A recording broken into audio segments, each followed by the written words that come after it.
This week I am participating in TBRPGAthon, maybe against my better judgment. Hello! Yeah, let's say that out so you can actually say it. I just want to sleep and be alone. Well, I feel cruel giving you 2 stars because I don't think you're bad. I just don't like you.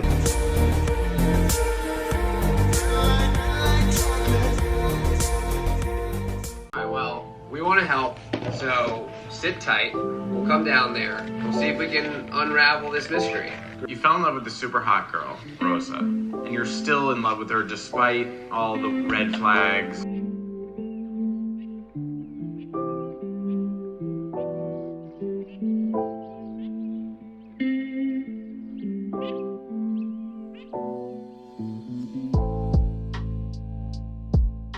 Collect your thoughts. We'll leave first thing in the morning. Sounds like a plan.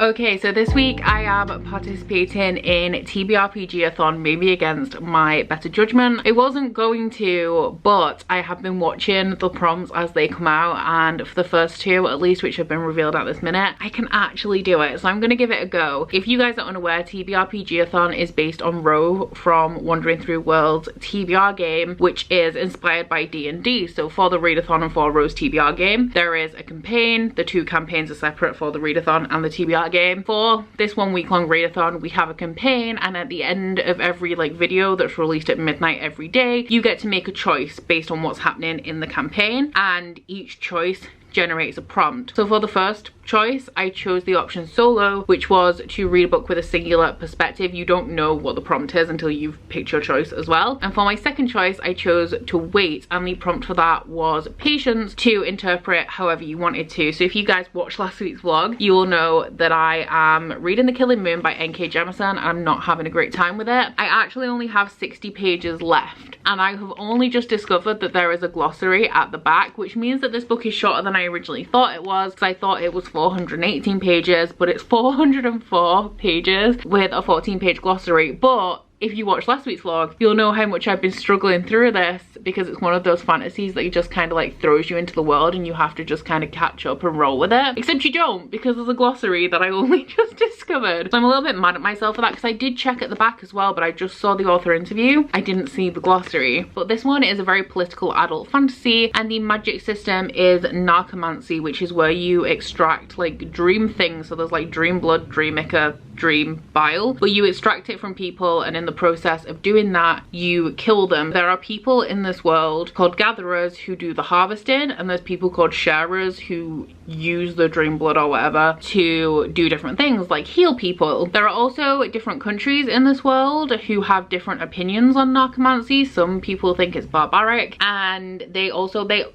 worship the goddess, but their beliefs are different. So how there's like many different religions that worship God, but everybody worships in a different way, like that kind of thing. And we have 3 main characters in here. One of them is a gatherer who is like doubting himself and his mission at this time. One of them is that gatherer's apprentice, and one of them is a woman from another country. And the woman from another country is shown the bodies of all of these people who've died in like various stages of nightmare, and it's very apparent from their face that they've died in this nightmarish way, and she thinks that there is corruption amongst the gatherers, so she starts to investigate that. When the authorities find out that she's onto them, they send the gatherers to then go and harvest her, but the gatherers actually believe in what they're doing and the like honorable nature of it. So when they find out that she may be being assassinated for the secrets that she has, they then all team up together and try and get to the bottom of how these people are dying, and whether there's something called a reaper around, which is like, it's the same as a gatherer, but they send people to nightmare realms instead of dream realms for eternity. My issue with this is that it's like super political, which is something that I normally really enjoy. It's just I'm not really gelling with it, and I think it's because a lot of this is dialogue, so it's not really capturing my attention, because it's just people talking about politics constantly,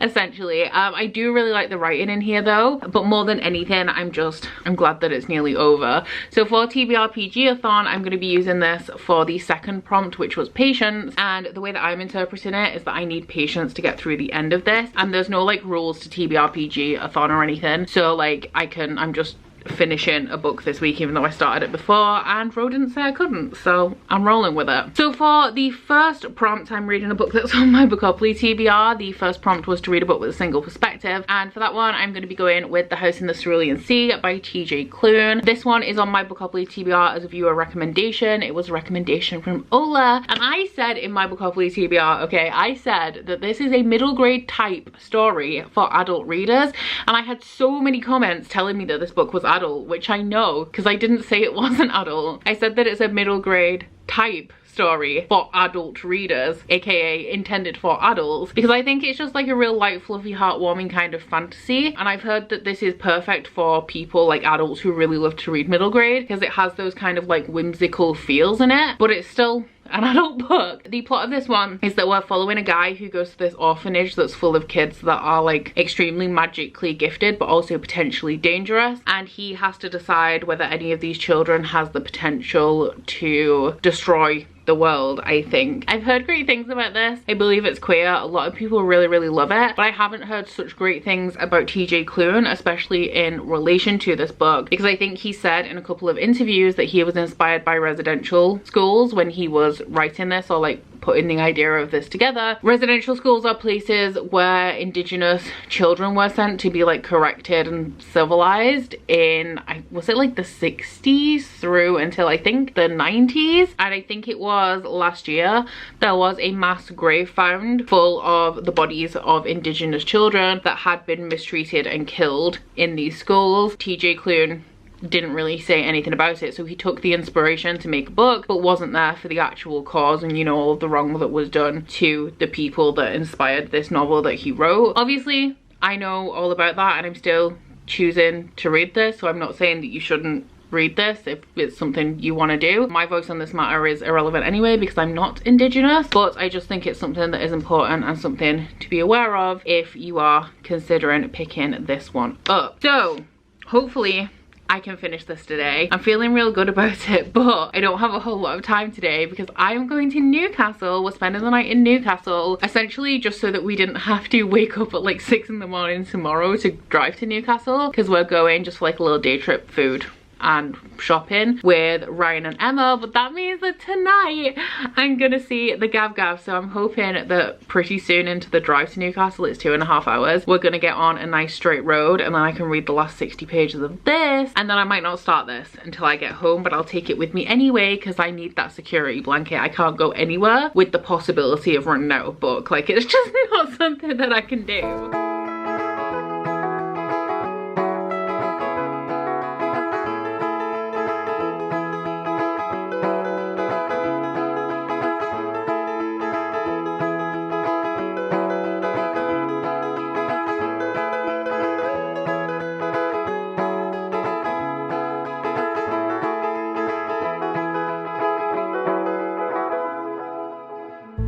Gathered by the sea, sand people anxiously announced its speed.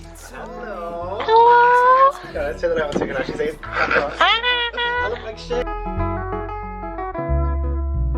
The east spoke the same, had the same dreams, same pain and same feelings, staring at the sea and what was left of me.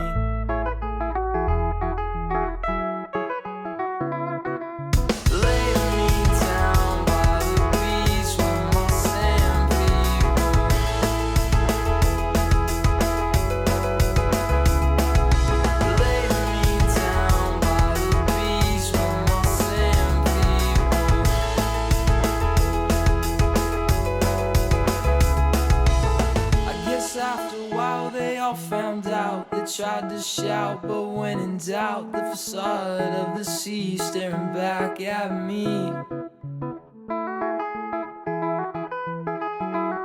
got back from Newcastle a few hours ago now, and the first thing, hello, what the hell's going on in here?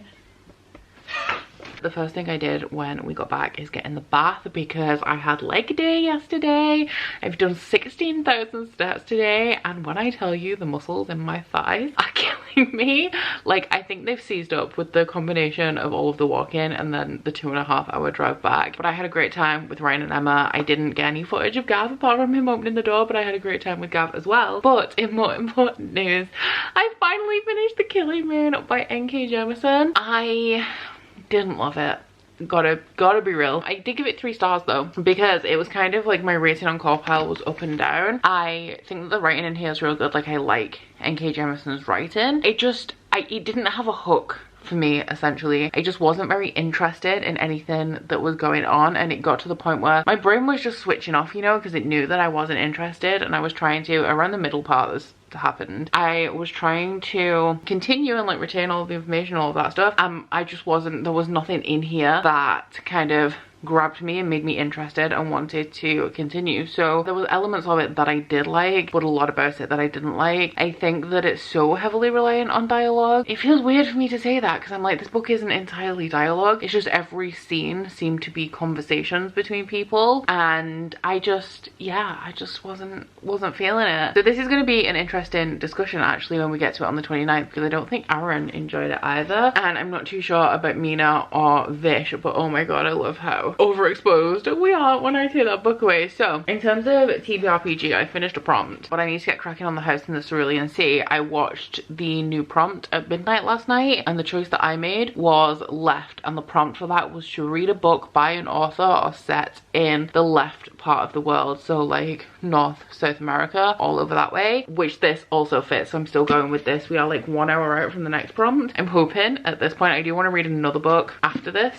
week, but I'm hoping, at least for the time being, that this fulfills another prompt, and then I can hopefully squeeze in another book for the rest of the prompts for the rest of the week. But yeah, I think now I really want to go to bed soon. It's 11 p.m. Your girl is sleepy, and I have to be up early again tomorrow because I have a hair appointment at 10 a.m. and then when I get back, I'll have a couple of hours that I'm going to squeeze in some kind of work before I have to go to dinner with Curtis's mum, because it was his birthday on Sunday. She's taking him for a birthday meal. I'm going along to that, and honestly, my social meter is depleted at this point already, and I still have tomorrow, and I have a live show at the end of the week. I just want to sleep and be alone, but alas, that is just, it's not on the cards for me this week. Pull me in, draw me close, I wanna hear your heartbeat,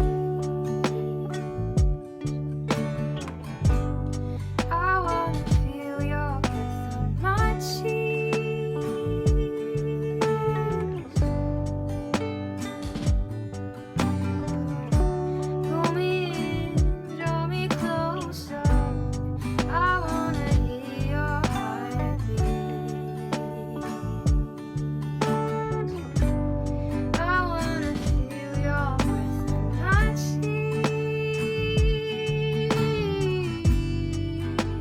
It's 9:45. I just got back from dinner with Curtis and his mother, and I was gonna work out, and I feel really bad that I'm not, but I've had a couple of real busy days, so I feel like I deserve the evening off. I think I am going to do a little something because all of my muscles have seized from yesterday, so I think I might do a stretch, but I was going to do a 30-minute Tabata. I don't think that's a good idea right now. I have really sore calves from walking up and down hills, but I'm 91 pages into The House in the Cerulean Sea, and I'm really enjoying it. I completely understand why people recommend this for adults who enjoy middle grade, because it is giving those really fun, whimsical, heartwarming vibes. It reminds me a lot of Nevermore by Jessica Townsend, actually. So we're following this guy who works for the Department of Care of Magical Youths or something like that, but he essentially goes to orphanages and judges whether the kids are being looked after, whether they're dangerous, all of that kind of stuff. I want to say he's a very boring person. He just doesn't have a lot going on in his life. He's like 40. He's worked at the same place in the same position for like 17 years. He doesn't have a family. He just has his cat. His routine is very much the same, and the company that he works for is very stuck on rules and regulations. Like, they have a 700 or 900 page book that's just rules and regulations. He believes that he's good at his job. He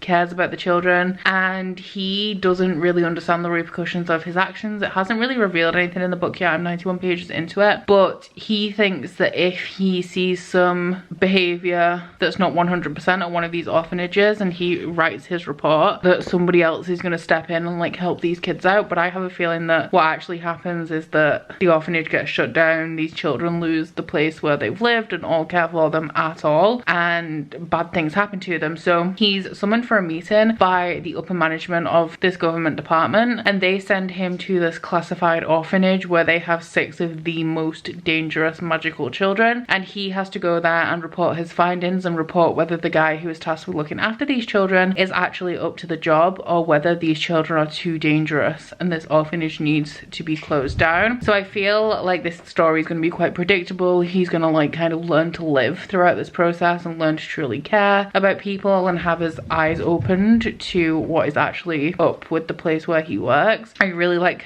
the writing in it, and it is kind of exactly what I expected it to be when it was recommended as a adult book for adults who enjoy reading middle grade. And oh my god, what a difference reading a book that you actually kind of like want to read is, because like obviously I've been dragging my feet on The Killing Moon for so long. Turned out I didn't love it so much, and I'm flying through this. I read like 45 pages at the hairdresser today. Also, yeah, like I got my hair redone, but it's just kind of a refresh of the same style, so it's nothing too drastic or amazing or anything. But normally when I'm at the hairdressers I really can't concentrate and I read about 8 pages, but I made quite a bit of progress in this today. So I think, because I've had another busy day, that I'm just gonna carry on plowing through this and see how far into it I could get. If I could get to like page 200, that would be great, but I'm just enjoying the process of reading this at the minute. I'm having a great time. I have a parcel which I think is from a publisher, but I'm very confused because it feels like 2 paperback books and it rattles, but let's find out. I'm very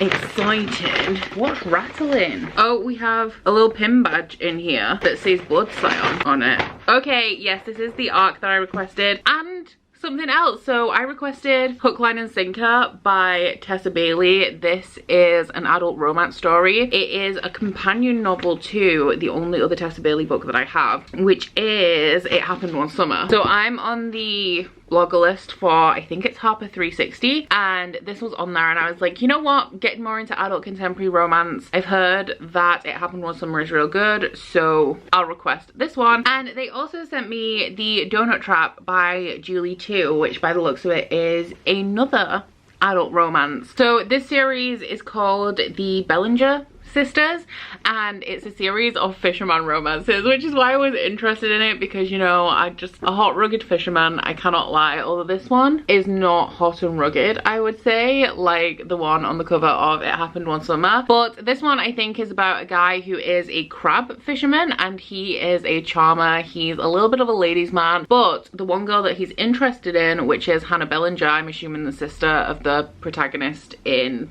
the first book, is not falling for his charms, so he doesn't want to risk their relationship by trying to have a fling with her, and she just wants to be friends, so they go down the platonic route. So I'm guessing this is going to be like a friends to lovers story. And then this one is about a girl who's not doing very well. She's trying to start a career, but she's having no luck. She's just worked at a series of maple bars, I think it says, which I don't think I know what a maple bar is, but she returns home to work at her parents' donut shop, and while she's there she reconnects with her ex-college crush Alex. So I'm really excited to get to both of these. Thank you very much to Harper 360 for sending them my way. I've just realized as well that this is a finished copy. This was released in November 2021, and the release date on this one is the 1st of March. So I'm really excited because I love me some contemporary romance these days. So I think I might end up doing, because I do want to read this obviously before the release date, but I haven't read It Happened One Summer, so I might do just like an adult contemporary romance reading vlog or something. Saying that, this is released on the 1st of March, and my February TBR is not good,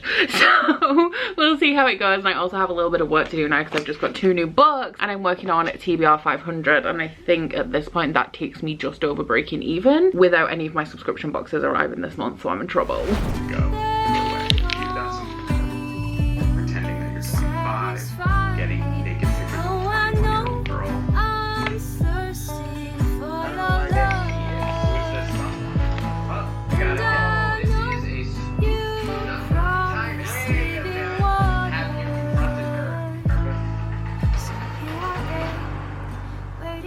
a dream again.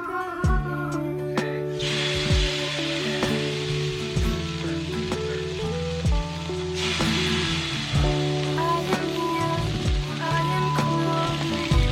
I want you to hear my heart.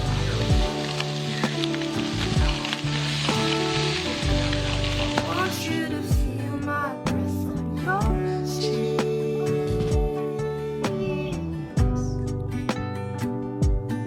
Oh, I long to hold you and to satisfy you, for I know you're thirsty for my love. I have always offered living water, so when you come, I will fill your cup again.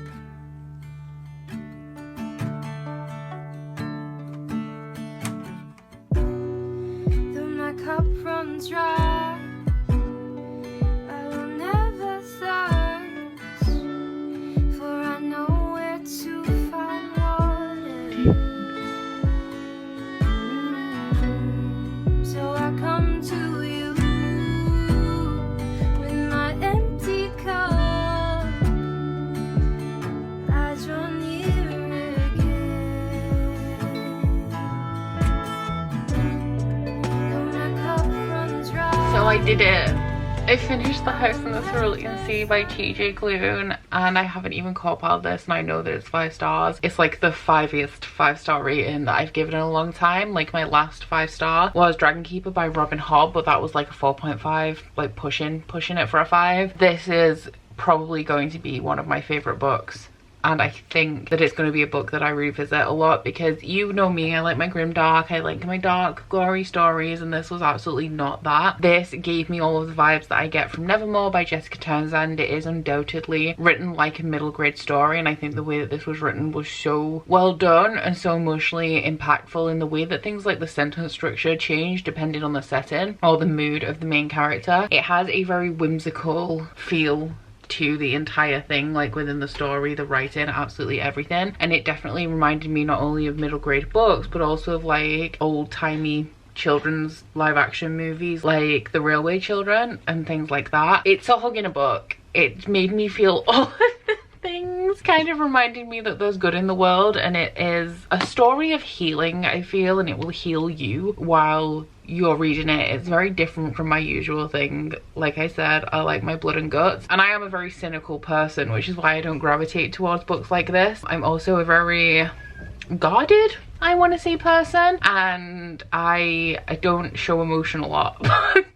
Really extracted it from me, especially towards the end. It's one of those books where like you would literally die if anything bad happened to these characters. You seriously just could not bear it. So 5 stars for this. Absolutely adore it. Would be very surprised if that isn't in my favorite books of the year. But I have done a lot of research while I've been reading this and looking at what exactly TJ Klune has said about the inspiration for this book, and also a couple of different things like articles and blog posts, some I guess arguing against the book and some arguing for the book. I am going to put some links to some of the things that I found when I was researching that down in my description box if you would like to read that in full. And I did read some reviews on Goodreads as well, and I'm going to try and see if I can find any own voices reviews from indigenous reviewers, because I can't say how harmful this book is because I am not an indigenous person. My family, my ancestors were not affected by residential schools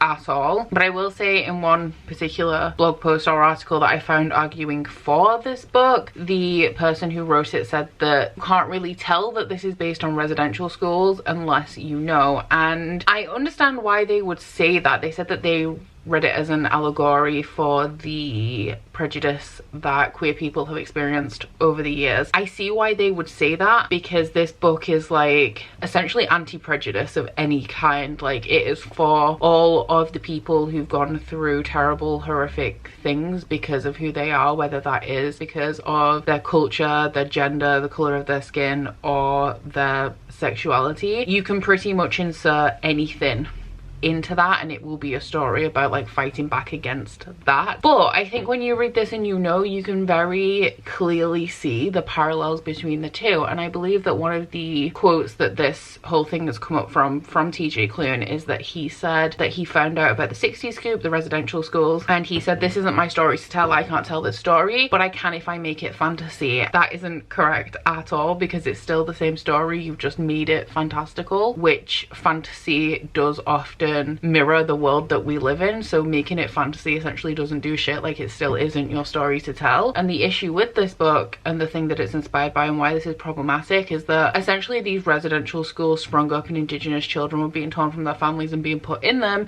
because of colonialism, and the fact that TJ Klune as a white man has taken this story and made it into a fantastical, like whimsical, uplifting, heartwarming story that heals trauma that doesn't belong to him, and also sugarcoats it in a way that makes it palatable. Like, this book does deal with hard stuff in a way that pulls on your heartstrings, but it really shies away from the truly traumatic things that happened in those schools. It's not his place to erase the trauma of all of the people and all of those families who have some sort of experience with those schools. And to me, with TJ Klune taking this story and then making it his own, making it fantastical, so stripping away the real life inspirations, making it into something magical and whimsical, it's like another form of colonization, which doesn't sit well with me. What I will say is that because of how uplifting, heartwarming, etc. this book is, I truly do not believe it was ever his intention to hurt anybody with this book, because to me, the thing that I took away from this is that it is a story about healing trauma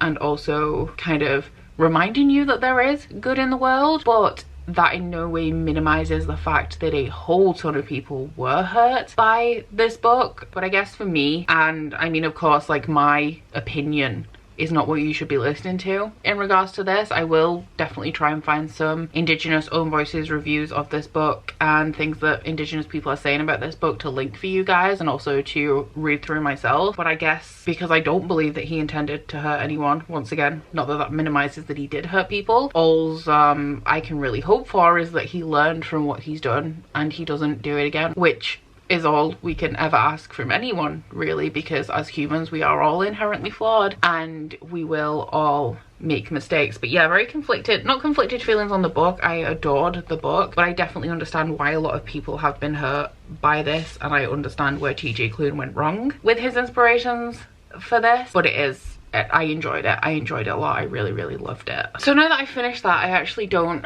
know what I'm going to pick up next. I haven't picked a book for the last 2 prompts for TBRPGAthon. This one was on my Bookopoly TBR as a viewer recommendation. Thank you very much, Ola, for recommending this. I loved it. And my choice for TBRPGAthon for Thursday was Higher, and the prompt for that was to read a book over 375 pages, and this was 396, so I'm really glad that it worked out that way. But my choice for Friday was Short and Thick, and the prompt for that was to read a paperback. And the prompt for Saturday, I can't remember what my choice was for Saturday. I think I was half asleep when I looked, but I know that the prompt was Stiff. And Stiff, once again, was a prompt that is open to your interpretation. So a stiff character, like an uptight character, or a book with a stiff spine, something like that. I mean, I know how I would like to interpret Stiff, but sadly I don't have any romance on my TBR. Well, I do. I have House of Earth and Blood, but obviously I don't have a hope in hell of finishing that this week. It's like nearly 5 p.m. on Saturday evening. I think I'm gonna leave paperback for now because I want to see what the final prompt is that's coming out at midnight tonight. But for Stiff, we're gonna do a little test. I have The Monarchs here by Cass Morgan and Danielle Page. We're gonna see how stiff this spine is. Let's hope it's a stiff one. Let's see.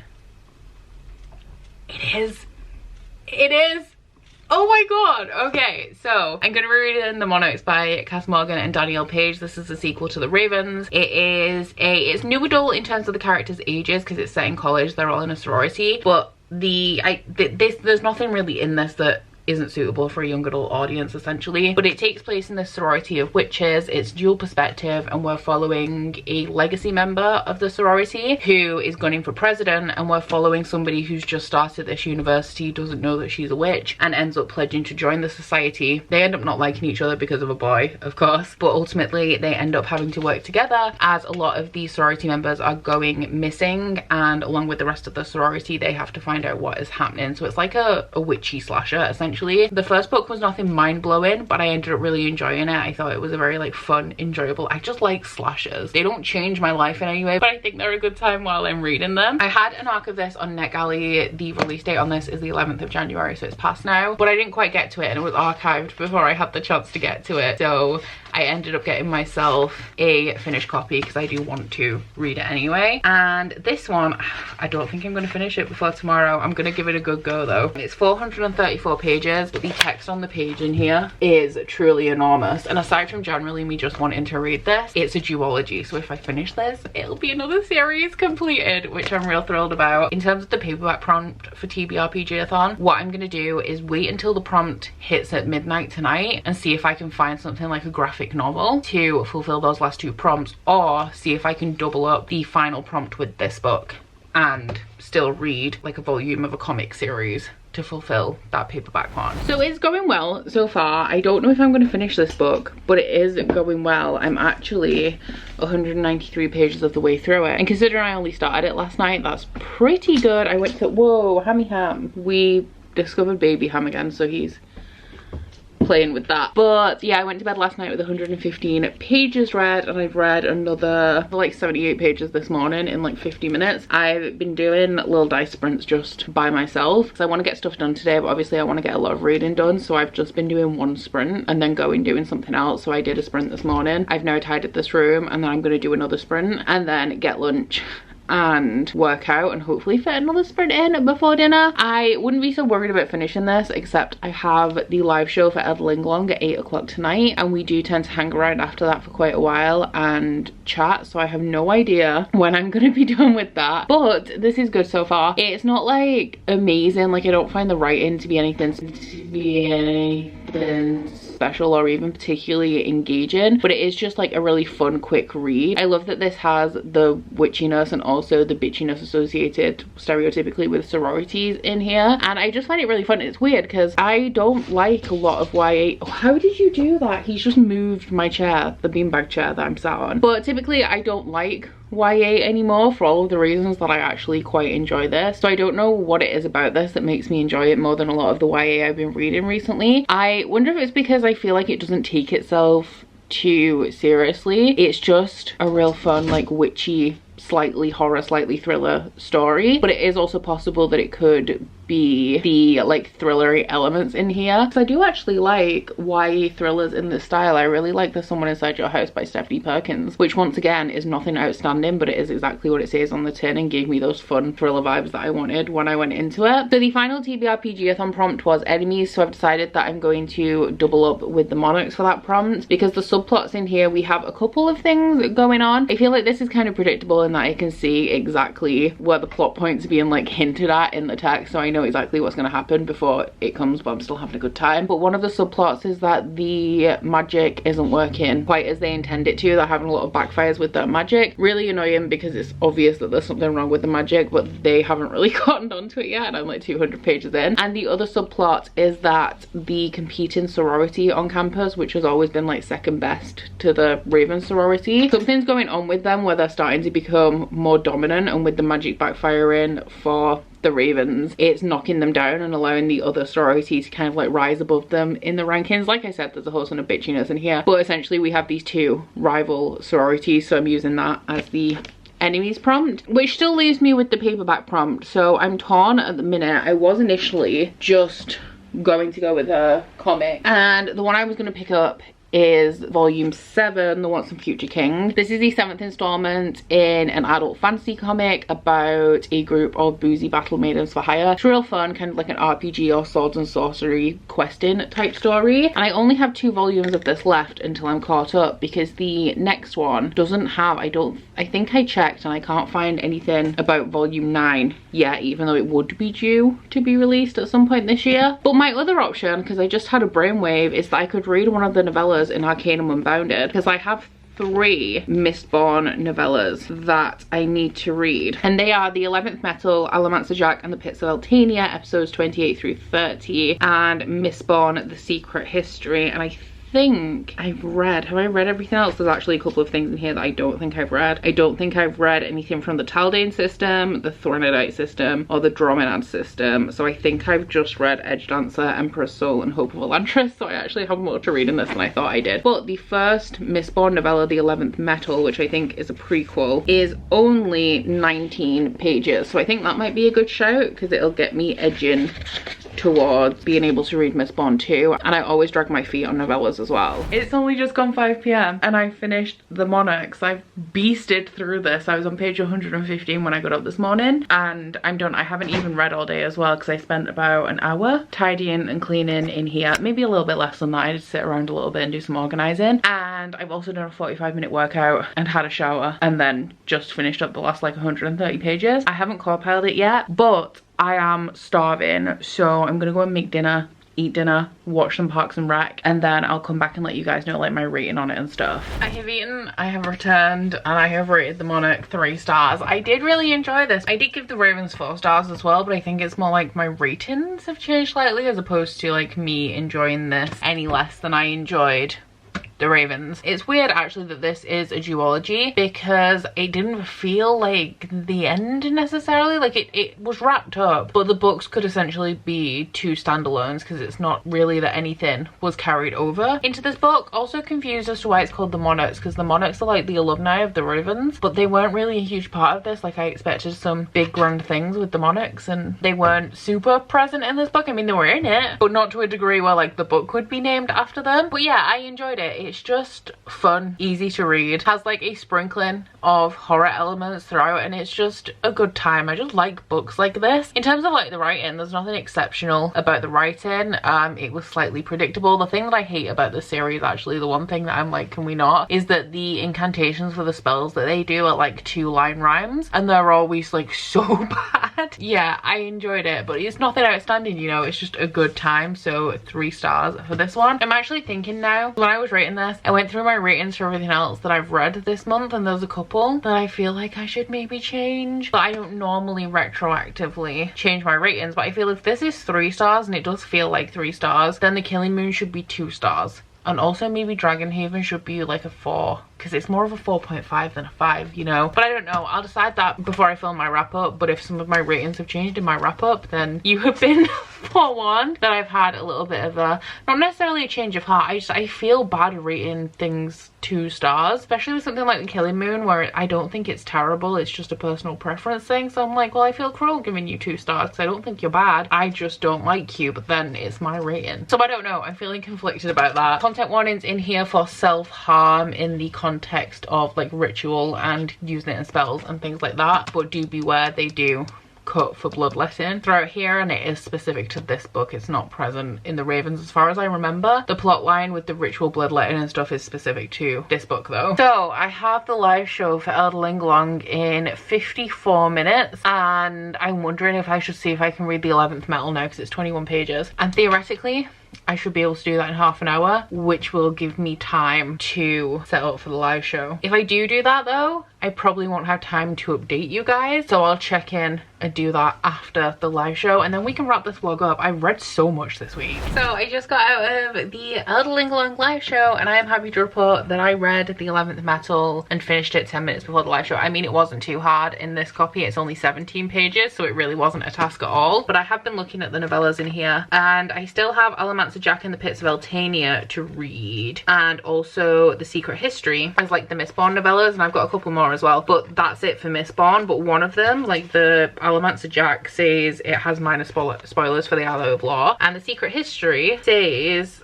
that it has major spoilers for the original Mistborn trilogy and minor spoilers from Bands of Mourning. So I think I might read Aloe of Law, then read those 2 novellas and then carry on with Mistborn 2. So I'm all ready to go into second year of Mistborn now, which is great. But this one essentially was written as a little extra to go with a tabletop RPG for Mistborn, and it is a prequel in terms of it follows Kelsier as he's training to be a Mistborn, and also something that he discovers on how he puts together the plan, like where he gets the idea for the plan to overthrow the government and the final empire. So I don't really know how to rate this because like it didn't really give me much. It was just nice to see Kelsier again. So I think I haven't put it through core pile because I've literally just got out of the live show and I want to go play Fortnite, so I was like, let's wrap up my vlog. But it feels like a solid 4 stars, and essentially, like I said, my ratings mean absolutely nothing right now because I might go back and change a couple of them, but it feels like it might be a 4 star. So successful reading week. This is going to look more impressive because this is an actual book and I read 17 pages of it. But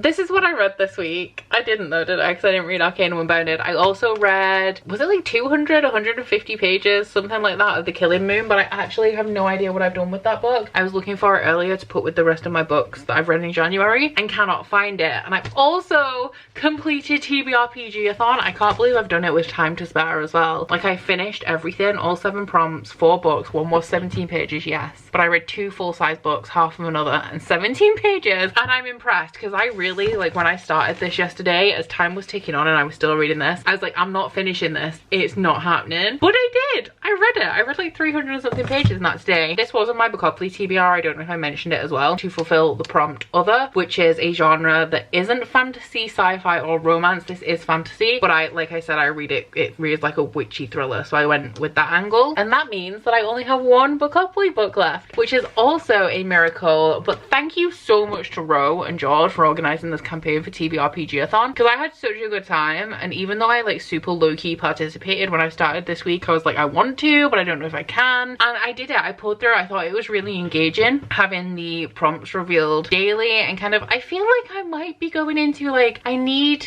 to mood read a little bit, but I want a little nudge. Like, I don't want to have my TBR set in advance, but I want somebody to say, like, you have to read a book that is this, and then I can do it, because, like, I had a good time. It was great. I'm just buzzing because I read 300 and something pages of this today. But yeah, that is the end of this week's vlog. Next week we are doing a series in a week vlog. The series has already, I'm sure I posted a video that has the series in, and I say that I'm doing it, so I might as well tell you guys here. It's the Selection series by Kira Cass, so this could go either way. I could adore it and binge it, or I could really hate it. But stay tuned, I guess, and find out next week. But I do hope you've enjoyed this vlog if you've made it this far. If you have, please don't forget to like if you liked it, and subscribe if you wanna, and I'll see you guys next week. Bye! Oh, you bite your friend like chocolate. You say you're go and nobody knows, with guns hidden under our petticoats. We're never gonna quit it, no, we're never gonna quit it, no.